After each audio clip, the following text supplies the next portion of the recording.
और भले ही अमेरिका के राष्ट्रपति डोनाल्ड ट्रंप दावा करें कि वो ईरान को तबाह कर देंगे, लेकिन तमाम धमकियों के बावजूद ईरानी रत्ती भर भी झुकने को तैयार नहीं है। ईरान ने तो यहां तक दावा कर दिया है कि वो अमेरिका और इजरायली अड्डों पर ऐसे घातक हथियारों से हमला करेगा जो ट्रंप और नेतन्याहू के लिए हार्ट अटैक जैसा होगा।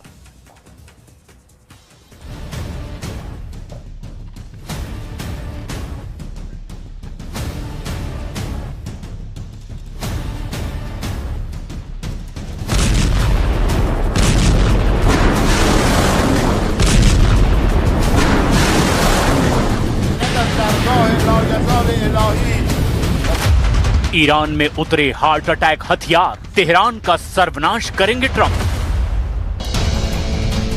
8 अप्रैल 2026 से अब तक अमेरिका ने ईरान पर हमला नहीं किया है, लेकिन अब अमेरिका ने ईरान पर अब तक का सबसे बड़ा हमला करने का फैसला किया है। अमेरिकन सेंट्रल कमांड के chief commander admiral Brad Cooper ने ट्रंप को हमले का पूरा ब्लूप्रिंट भी दिखा दिया है। दावा तो यहां तक किया जा रहा है कि अमेरिका ईरान पर सीमित छोटा लेकिन अब तक का सबसे घातक और भीषण हमला करने जा रहा है। खबर तो यहां तक है कि 8 अप्रैल से अब तक जो सीज फायर का नाटक किया गया है, उसके पीछे अमेरिका की वो सैन्य तैयारी थी जिसे बड़ी तेजी से पूरा किया जा रहा है। अब अमेरिका और इजराइल ने ईरान में 3 मुख्य टारगेट लॉक कर दिए हैं। पहला, ईरान के वो टॉप लीडर, कमांडर और जनरल मारे जाएंगे जो अमेरिका की परमाणु शर्तों को मानने से साफ इनकार कर रहे हैं। इसके अलावा अमेरिका ईरान के करीब 3000 तेल कुओं को तबाह करके उसे पूरी तरह से तबाह कर देना चाहता है। और तीसरा सबसे जरूरी टारगेट है ईरान के वो परमाणु ठिकाने जहां अभी भी 440 से 460 किलो तक संवर्धित यूरेनियम मौजूद है। वहीं दूसरी तरफ ईरान ने दो टूक कहा है, अगर अमेरिका और इजराइल ने भूल कर भी हमला किया तो ईरान ऐसे हथियारों से हमला करेगा जो ट्रंप और नेतन्याहू के लिए किसी हार्ट अटैक से कम साबित नहीं होंगे।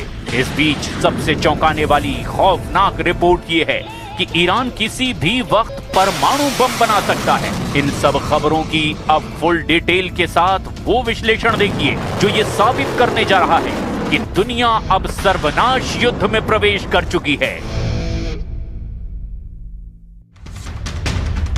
हाइपरसोनिक हमले को तैयार अमेरिका, हार्ट अटैक हमला करेगा ईरान।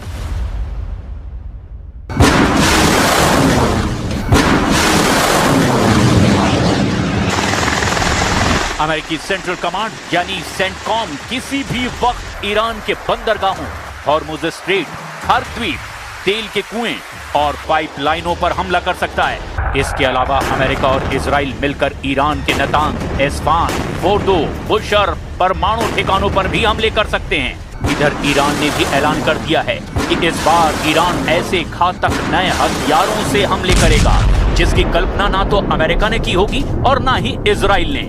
दावा तो यहां तक किया जा रहा है कि ईरान के पास लंबी दूरी की हाइपरसोनिक मिसाइलें 70% से ज्यादा बची हुई हैं।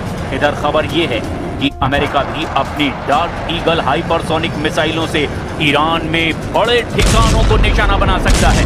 खबर है कि अमेरिका की डार्क ईगल 5 मैक की रफ्तार यानी लगभग 6100 किलोमीटर प्रति घंटे की रफ्तार से ईरान पर हमला कर सकती है।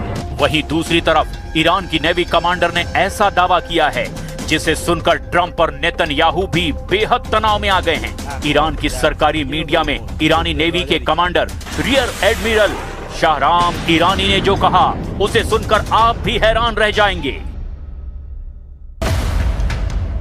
ईरान ने अमेरिका और इजराइल के खिलाफ नए हथियार का इस्तेमाल करने की धमकी दी है।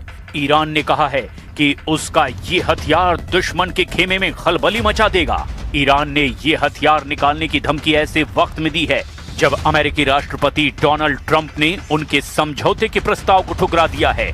ट्रंप ने ईरानी प्रपोजल को ठुकराते हुए कहा कि हॉर्मुज स्ट्रेट के आसपास अमेरिकी नेवी की नाकाबंदी जारी रहेगी। ईरान के सरकारी मीडिया ने नेवी के commander rear admiral Shahram Irani का बयान जारी किया है।